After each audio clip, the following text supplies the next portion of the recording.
তো বন্ধুরা দেখো, ছেলেকে স্কুল থেকে আনার পথে ভাবলাম মাছটা কিনে নিয়ে যাই। তো সকাল সকাল মাছ বাজারে ঢুকে গেলাম মাছ কিনতে। আমি তো মাছ কখনো বাজার থেকে কিনিনি, আর এই ফার্স্ট বাজারে এসেছে। অনেকদিন আগে এসেছে, এখন অনেক বছর আগে আবার এই মাছ বাজারে এসে বুঝতে পারছি না যে কোন মাছটা কিনবো আর কোন মাছটার কি দাম।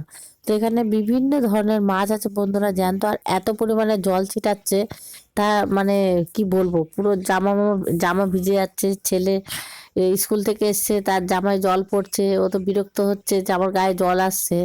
আর দেখো মাছগুলো পুরো জ্যান্ত নড়ছে, দেখেছো বন্ধুরা? কারা কারা এরকম জ্যান্ত মাছ বা বাজারে গিয়ে মাছ কেনো অবশ্যই কমেন্ট করো কিন্তু।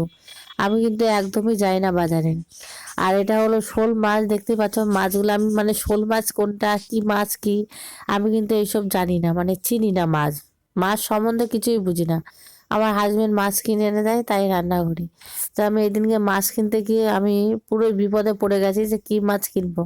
বারে বারে হাজবেন্ডকে ফোন করছি মাছ কেনার জন্য। তো ফাইনালি মাছটা কিনে নিয়ে বাড়ি আসলো। তো কেমন লাগলো, ভালো লাগলো, লাইক